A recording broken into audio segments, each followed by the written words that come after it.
Ibu-ibu jangan lupa doa. Doa ibu itu sangat besar nilai di sisi Allah Subhanahu wa taala. Itu jauh lebih besar. Kalau kita kurang rezeki untuk menafkahi diri kita atau keluarga kita atau anak kita, minta sama Allah Subhanahu wa taala. Jangan pertama yang kali kita pikir itu manusia atau makhluknya. Ya, minta kepada Allah Subhanahu wa taala. Ya, dan kita latih, ajar diri kita untuk hanya bergantung meminta hanya kepada Allah Subhanahu wa taala. Dan itu wasiat Rasulullah SAW kepada sahabat Abdullah bin Abbas dari semenjak kecil itu ditanamkan. Dan anak-anak kita harus kita tanamkan. Idza sa'alta fas'alillah wa idza ista'anta fasta'in billah. Kalau kamu minta, minta kepada Allah. Kalau kamu minta pertolongan kepada Allah. Demikian juga para santri, santriwati. Perbanyak, dan ini selalu kita nasihatkan ke mereka. Banyak-banyak minta kepada Allah. Doakan orang tua supaya mereka dimudahkan, diberkahi waktunya, hidupnya, hartanya, dimudahkan oleh Allah Subhanahu wa taala dunianya. Ya, dengan insya-Allah kita tawassul dengan Al-Qur'an yang kita baca, ibadah salat yang kita lakukan, kemudian zikir yang kita lakukan, amal soleh yang kita lakukan. Kita tawassul dengan amal saleh, Allah pasti akan menjawab itu. Dan itu janji Allah di dalam Al-Qur'an. Wa idza sa'alaka 'ibadi 'anni fa inni qaribun ujibu da'watad da'i idza da'an. Kalau bertanya kepadaku hamba-hambaku tentang aku, katakanlah bahwa aku dekat. Allah itu dekat. Aku pasti menjawab orang-orang yang minta. Tapi kita ini kadang-kadang kurang meminta, sulit kita meminta. Kita ini lebih banyak meminta kepada manusia daripada apa? Kepada Allah Subhanahu wa taala. Setiap saat harus kita minta.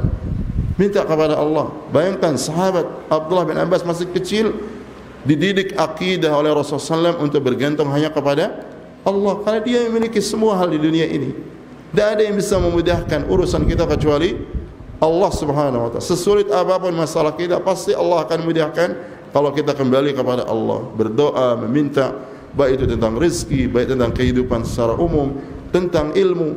Ya, para ulama kita dulu tentang ilmu, mereka berdoa. Jauh lebih banyak mereka berdoa dibandingkan dengan semangat menuntut ilmu itu sendiri. Oleh karena itu pantas sebagian salaf itu mengatakan tentang ilmu syar'i, mereka mengatakan al-ilmu nurun yaqdhifuhu Allah fi qalbil 'abdi. Ilmu syar'i itu adalah cahaya yang Allah campakkan ke dalam hati seorang hamba. Ya. Jadi kalau orang itu diinginkan oleh Allah ilmu syar'i, Allah akan mudahkan sebab-sebabnya. Ya, bahkan boleh jadi apa yang dituntut seseorang dari ilmu syar'i itu puluhan tahun, ya, sedikit dibandingkan dengan dia dapatkan setahun dari kehidupannya. Ya, kita kalau belajar sebanyak apapun kita belajar belum tentu paham. Kadang-kadang lebih bahaya lagi, kita paham berbeda dengan apa yang dimaksud oleh para ulama, apa yang dimaksud oleh Allah, apa yang dimaksud oleh Rasulullah SAW di dalam sunnahnya. Dan itu membutuhkan taufik, dan taufik itu dari Allah Subhanahu wa taala.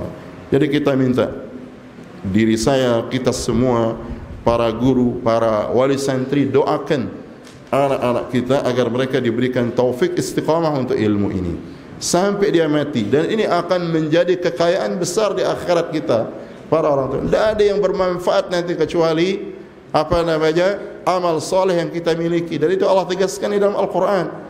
Yauma la yanfa'u malun wala banun illa man atallaha biqalbin salim. Pada hari akhirat nanti tidak akan bermanfaat harta sebanyak apapun kita punya. Tidak akan bermanfaat anak-anak kita sebanyak apapun kita miliki anak, kecuali orang yang datang dengan hati yang selamat. Hati itu tidak akan selamat kecuali dengan ilmu syar'i. Tidak mungkin selamat hati itu dengan perkataan orang-orang kafir. Tidak mungkin akan selamat hati itu dengan bisikan-bisikan syaitan. Tidak mungkin selamat hati itu dengan perkataan manusia yang tidak didukung dengan dalil Quran dan Sunnah. Yang menjadikan dia selamat ilmu syar'i yang dari Al-Quran dan Sunnah Rasulullah SAW. Dan yang harus kita perjuangkan. Nah, tidak ada kita semua di dunia yang kita lakukan itu yang bermanfaat hanya ibadah dan amal soleh kita di akhirat.